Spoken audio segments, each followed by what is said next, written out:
السلام علیکم، میں آپ کا بھائی فرحان اسٹوڈنٹ امید کرتا ہوں کہ آپ سب خیریت سے ہوں گے۔ آج ایک انٹرویو خاور منیکا جو کہ بشرا بیگم کے سابقہ شوہر ہیں، عمران خان کی اہلیہ کے سابقہ شوہر کا ایک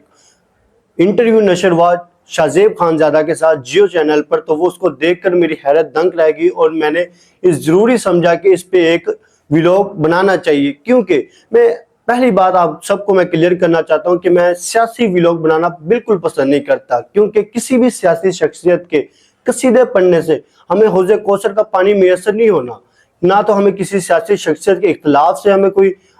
نیکی ملنی ہے، اور یہ ان کی اپنی انائیں ہیں، اپنی جفائیں ہیں، ان کے اپنے رولے رپے ہیں، یہ جانے اور ان کا اللہ جانے۔ لہٰذا کیونکہ میں اللہ اور اس کے رسول کی بات آپ تک پہنچانا چاہتا ہوں، اور میرا پلیٹ فارم بھی اسی پوائنٹ آف ویو سے ہے کہ میں اللہ اور اس کے رسول کی بات آپ تک پہنچاؤں، نہ کہ ان سیاسی لوگوں کی بات آپ تک پہنچاؤں۔ لیکن آج جب میں نے یہ انٹرویو دیکھا تو میں نے یہ ضروری سمجھا کہ اس پہ ویلوگ ہونا چاہیے، بحیثیت مسلمان، بحیثیت مومن، بحیثیت ایک شہری ہونے کے ناطے کسی کی ذاتی زندگی پر، کسی کی نجی زندگی پر جب کیچڑ اچھالا جائے تو تم پر فرض ہے کہ تم اس کا دفاع کرو اور اس کے اوپر لگے دھبے کو مٹانے میں اس کا ساتھ دو۔ جو ابھی نیوز چینل پہ ایک انٹرویو نشر ہوا، اس کو دیکھ کر مجھے یہ آئیڈیا ہوا، اللہ نے قرآن میں ٹھیک فرمایا کہ جب انسان گرتا ہے تو وہ جانور سے بھی نیچے گر جاتا ہے اخلاقیات میں۔ آج مجھے اس چیز کا بخوبی اندازہ ہوا کہ انسان جب سیاسی اختلاف پر آتا ہے تو وہ پھر سیاسی اختلاف کو بھول کر اس کی ذاتی زندگی پر حملے شروع کر دیتا ہے، ذاتی نجکاری زندگی پر۔ دیکھیں، سب کی پرائیویسی ہوتی ہے، ایک ایسا محبت اور احترام کا رشتہ جس سے کو دیکھ کر اللہ اور اس کا رسول خوش ہوتے ہیں، اور اللہ فرماتا ہے کہ جب میاں بیوی آپس میں خوش ہوتے ہیں تو اللہ ان کو دیکھ کر رشک کرتا ہے، ان کو دیکھ کر مسکراتا ہے اور فرشتوں کو بلاتا ہے کہ دیکھو میرے نیک بندے کس طرح سے آپس میں محبت اور اخلاق اور خلوص نیت سے ایک دوسرے سے کمپرومائز زندگی گزار رہے ہیں۔ اس لیے یہ ویلوگ میں اس لیے بنانا چاہتا ہوں سیاسی، کیونکہ عمران خان کے اوپر جو ذاتی طور پر بہتان لگائے گئے، ہو سکتا ہے اس میں خاور منیکا کے بہت سے جو باتیں اس نے کی ہیں ٹھیک بھی ہوں، اور ہو سکتا ہے بہت سی باتیں غلط بھی ہوں۔ میں بالکل اس چیز میں نہیں پڑھنا چاہتا کہ کیا غلط اس نے بولا کیا صحیح بولا۔ بات یہ ہے کہ آپ لوگ وقت دیکھیں، سال ہونے کو ہے شادی اور نکاح کو ہوئے، اور اس انسان کو اب یاد آ رہا ہے کہ میں نے کیسے ایک انسان کی زندگی کو پر کیچڑ اچھالنی ہے، کیسے ایک انسان کی زندگی کو برباد کرنا ہے۔ پہلے آپ مجھے بتائیں کہ اس سال پہلے کہاں غائب رہے اتنے؟ سال ڈیڑھ سال ہونے کو ہے عمران خان کا بشرا بیگم کے ساتھ نکاح ہوئے، اور اس انسان کو اب یاد آیا کہ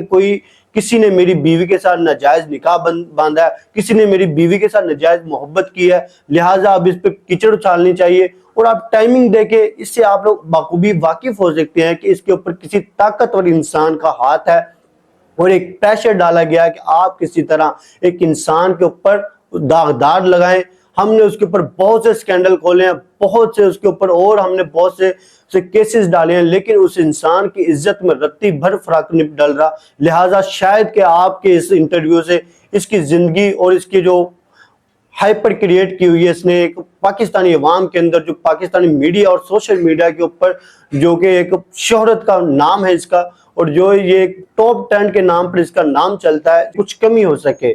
یہ غلط سوچ ہے، کسی کی ذاتی زندگی پر ہمیں اس طرح سے بالکل نہیں کرنا چاہیے، اور اس لیے یہ میں نے ضروری سمجھا کہ میں یہاں عمران خان کے، نہ کہ میں اس کے جھوٹے قصیدے یہاں پہ پڑھنے شروع کر دوں کہ یار وہ تو یہ ہے، وہ لیجنڈ ہے، وہ سٹار ہے، کچھ بھی ہے، سب کو معلوم ہے وہ کیا ہے۔ لیکن ہاں، ذاتی زندگی پہ اگر کسی کے پہ حملے ہوں گے، ایون کہ میں مریم نواز کے حملوں پر بھی بہت ہی مخالف رہا ہوں، جو کہ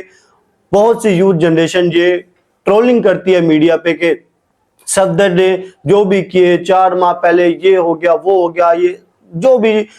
کرائٹیریا آپ لوگ سمجھ سکتے ہیں میری بات کو، میں ان کو دہرانا نہیں چاہتا الفاظ کو، جو کہ مریم نواز جو کہ ایک مسلمان بہن بھی ہے، اور ویسے ہماری اخلاقی یہ جرت بھی ہونی چاہیے کہ ہمیں اپنی بہن کی عزت کی حفاظت کرنی چاہیے، بجائے یہ کہ اس کو اچھالا جائے۔ میں اس کے خلاف بھی ہوں، اور یہی کرائٹیریا میں عمران خان کے پوائنٹ آف ویو سے بھی بتانا چاہتا ہوں کہ ایک انسان کی نجی زندگی کو اس طرح سے ڈسکس کرنا، اور وہ بھی ایک میڈیا پہ، ایک الیکٹرانک میڈیا پہ آ کے نشر کرنا، یہ ایک لمحہ فکریہ ہے ہمارے طاقتور حلقوں کے لیے بھی کہ وہ کس نہج پہ پہنچ چکے ہیں، ان کی اخلاقی تربیت کس طرح برباد ہو چکی ہے، اور وہ کیا اس ملک کو کس ڈگر پہ لے کر جانا چاہتے ہیں۔ آپ لوگ اس سے بخوبی اندازہ لگا سکتے ہیں کہ ہمارے کس طرح سے ہمارے بڑے طاقتور ہلکے طاقتور لوگوں میں جن کے پاس اسباب ہیں، جن کے پاس وسائل ہیں، جن کے پاس اختیارات ہیں، وہ کس طرح سے اخلاقیات کا دامن چھوڑ چکے ہیں اور ان کی کس طرح سے تربیت ہونا ضروری ہے، اور کس طرح سے اللہ نے ہمیں کس بڑے عذاب میں مبتلا کر دیا کہ ہم پر اتنے ایسے غلیظ نما سوچ رکھنے والے لوگوں کو ہم پر طاقتور حکمرانوں کی شکل میں یا اسٹیبلشمنٹ کی شکل میں، عدلیہ کی شکل میں، کسی بھی میڈیا کی شکل میں، کسی بھی شکل میں ہم پر یہ مسلط کر دیے گئے ہیں۔ تو اس پہ میں اللہ سے معافی بھی مانگتا ہوں کہ اللہ ہمیں اس غلیظ نما سوچ رکھنے والے لوگوں سے اس ملک کو بھی پاک کر اور ہمیں بھی ان سے نجات دلا دے۔ ہم بہت شرمندہ ہیں کہ ہم نے ان کو چنا یا ہم ان کے نعرے لگاتے رہے کہ پاک فوج زندہ باد، پاکستان زندہ باد، عمران خان زندہ باد، نواز شریف زندہ باد، عدلیہ زندہ باد۔ یا اللہ ہم کو معاف فرما، ہم کو اس گناہوں سے علیحدہ کر دے۔ اے اللہ ہم حق اور سچ کے ساتھ کھڑے ہوں گے چاہے وہ کسی کے بھی خلاف ہو۔ یا اللہ ہمیں یہ ہدایت دے کہ ہم ہمیشہ حق اور سچ بیان کریں، نہ کہ یہ کہ کسی کی شخصیت پرستی کریں، اور نہ ہی یہ کہ کسی کے ایجنڈے پر ہم کام کریں اور ہم اس کے جھوٹے اور من گھڑت قصیدے اور من گھڑت کہانیاں اپنے پاس ویلاگ بنانے میں مصروف ہو جائیں۔ ہم اس طرح بالکل نہیں کر سکتے، اور میں یہ بتا دینا چاہتا ہوں کہ اس سے عمران خان کی زندگی پہ کچھ فرق نہیں پڑنے والا۔ عمران خان پاپولر ہے، پاپولیرٹی کے لیول کو وہ کراس کر چکا ہے۔ آپ ہزار اس پہ وہ کریں، ہزار قدغن لگائیں، ہزار جھوٹے مقدمے چلائیں، بارہا آپ نے یہ تجربے کر لیے، لیکن میں حیران جاتا ہوں کہ یہ ہمارے طاقتور حلقوں کا آخر کیا ہو گیا؟ یہ کیوں نہیں ہوش کے ناخن لیتے؟ آخر کس وجہ سے انہیں کس خوف میں مبتلا کر دیا؟ آخر کیوں یہ شیطان کی ڈگر پر چل پڑے؟ کیا کیسا انہوں نے شیطان نے اس کو ورگلا دیا ہے، ان کو مبتلا کر دیا ہے؟ جو بھی ہے، جیسا بھی ہے، عوام میں اس کی نمائندگی ہے، عوام اس کو محبت کرتی ہے، تو کیوں آپ ایسے فضول قسم کی ہائپر کریٹ کرنا چاہتے ہیں؟ کیوں پاکستان کو دو لخت کرنا چاہتے ہیں؟ کیوں پاکستان کو پھر سے دوبارہ سے 1970 کی طرح توڑنا چاہتے ہیں؟ لہٰذا ہوش کے ناخن لیں اور خدا را اس ملک پہ رحم کریں۔ جو بھی ہے، جیسا بھی ہے، اللہ اس ملک پہ رحم فرمائے اور ہم سب کو حق اور سچ کہنے کی توفیق عطا فرمائے، چاہے وہ مریم نواز ہو، آصف زرداری ہو، جس پر بھی ہو، لیکن ذاتی زندگی پر ہمیشہ انشاءاللہ تعالیٰ بحیثیت ایک مومن، بحیثیت ایک انسان ہونے کے ناطے آپ کا بھائی ہمیشہ بلند آواز کرتا رہے گا، وہ چاہے کسی کے بھی خلاف ہو۔ ہمیشہ آپ کا بھائی فرنٹ لائن پہ انشاءاللہ ان کا مقابلہ کرے گا اور ان کے ساتھ بالکل ان کا سامنا کرنے کو پیش آئے گا۔ اور میں